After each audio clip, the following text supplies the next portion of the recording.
All the knights and their wives are all having Christmas dinner. King Arthur is happy to see everyone laughing and having a good time. Unexpectedly, a giant green man on a horse entered the dining hall. Who and where is the governor of this gathering? I would love to speak to him in person.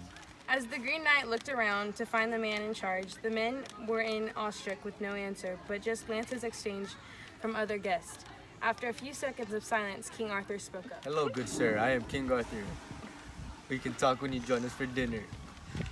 Seriously, can we talk about this right now? I have heard how strong and superior your kingdom and army stand, your men well equipped with fierce armor, the mightiest of men in your army and the worthiest. All these things I've heard has brought me here today. Even though I have my spear and shield, I came to do no harm. Also, my attire is casual, just to ask a simple question. I did not come here to fight, but to show you what a real knight looks like. I challenge another man to play a Christmas game with me. I ask for a man who thinks of himself highly as a knight. If you dare to come forward and strike my neck, you will get one in return with the same axe. The knights are still in shock of what the Green Knight asked for. Now the Green Knight is waiting for a brave knight to step up to show how worthy the men are. Isn't this Arthur's house that have the bravest knights? Because all I see are little boys here. How strong do you feel for the challenge? You've won battles before. What's the problem now? There are so many men here at this table. Why just fear one? The Green Knight finds it amusing how no one is up for the challenge. It's silly that you asked this, but if that's what you insist, then here I am. Hand me the axe and let's get this done. King Arthur grabs the axe from the Green Knight. The Green Knight then kneels before the king.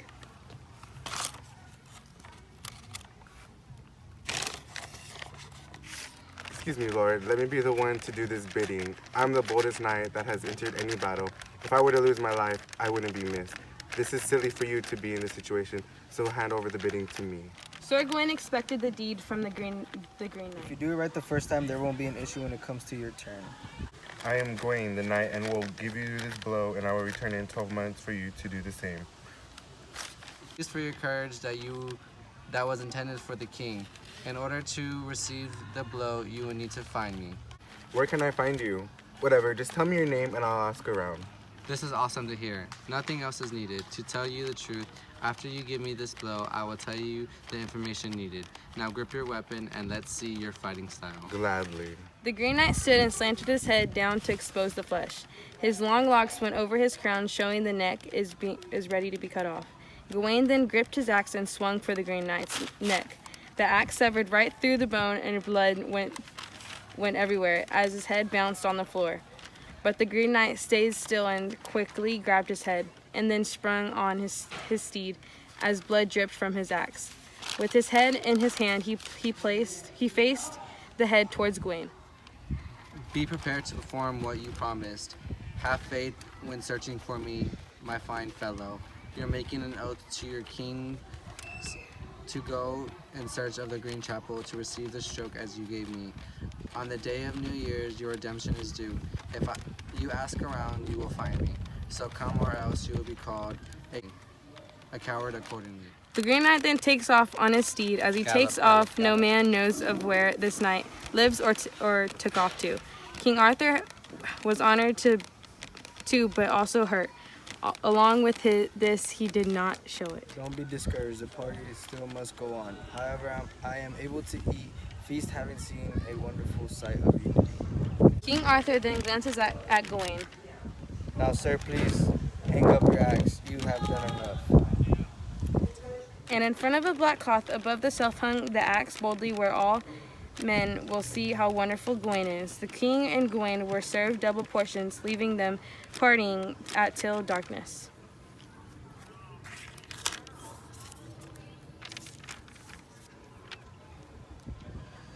New Year has come again, and the 12 months have passed since the Green Knight first showed up at Arthur's castle. Sir Gawain enjoyed himself amongst the dinner party the king had set for him on All Saints' Day, gathered with fellow knights and their ladies at the round table, as they reminisced how great Gawain is. After dinner, he addressed King Arthur.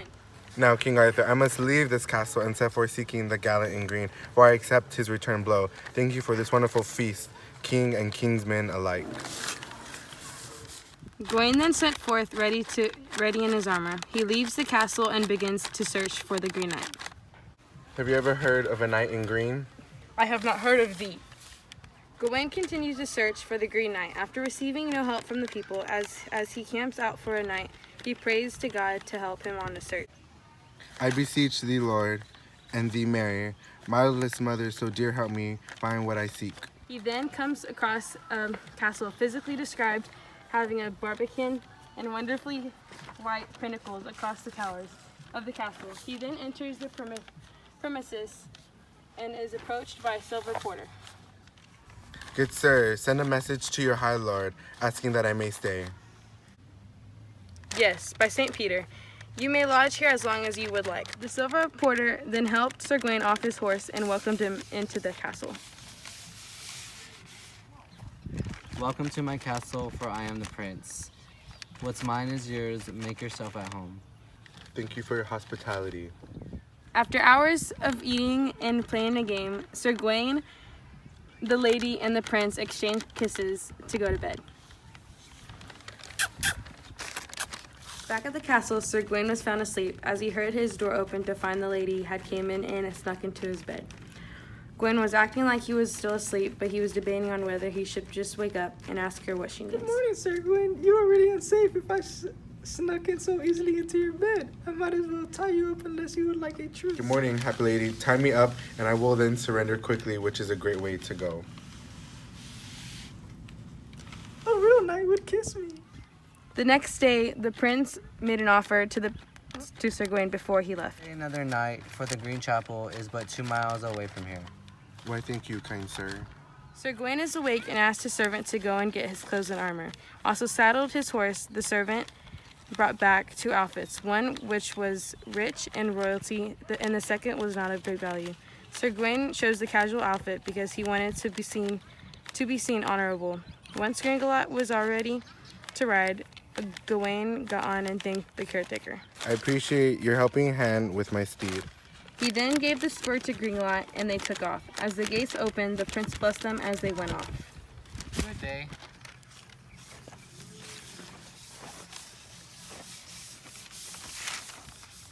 As they traveled close to the Green Knight's house, the servant stopped Gawain.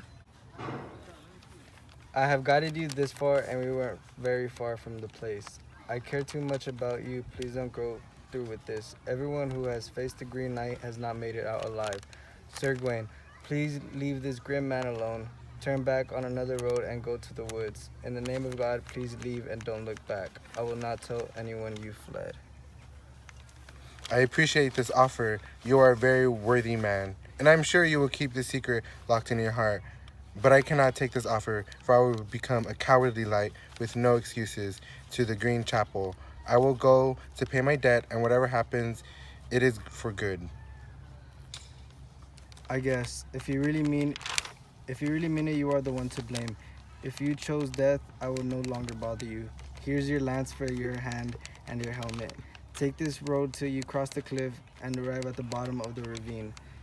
You will then find the chapel with the Grim who guards it. I will now leave. Nothing can make me go down there. Also, I will not take another step into the forest as your servant.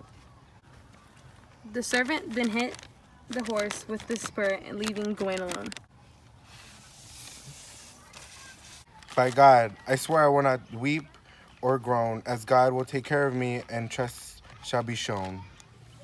He gave Gringolet the spur and went towards the ravine. He then got to the ravine. He searched for the chapel, but nothing was in sight, but jagged rocks and brush. Along the smooth surfaced barrel he changed his horse onto. He then left his steed in search of the chapel. He looked far and wide and only saw the light at each end of the ravine. But then he fell upon an old cavern, or an ancient, rugged, steep cliff. He could not make of it all right. Oh God, is the Green Chapel this mound? Is this where Satan comes out from the darkness? Now, of course, this place is not where the Green Knight lives because it is overgrown and untouched. I believe the servant tricked me into coming here. In the faint light before the dawn, the guest and the prince were getting ready to go off and hunt. The huntsmen unleashed their dogs into the woods, making the forest filled with hunters. When they came along the buck, the men would leave them alone because they would want a bigger rack as a treasure for next year. but they would go after the only. Gawain, I hope God will protect. You are welcome to my home that I have given to you. The time taken for you to travel, this makes you a true man of your word. The deal we had between us in a 12-month period, you did your part, and now it's New Year's. I'll return the favor. Now it's just here on this valley, in this valley with no time to waste. Remove your helmet and bow before me to receive your deed with no disagreement with me like I did last time when you had your one strike. No, when my soul created by God that it has a disagreement that I will willingly for you. You may strike me with one good strike and I will be able to stand with no resistance for the act. You have my word. You are not Gawain. I know him well enough to know that if there was an army in front of him, he wouldn't be scared. Never knew a knight could be such a coward that you flinch of this axe when it hasn't even struck you. I never showed fear when you gave me a blow to the neck and even gave King Arthur compliments. Even when my head rolled to my feet, I never fled out of fear. But you show fear, and I wasn't even close to touching you. Now I'm a better man to be called here.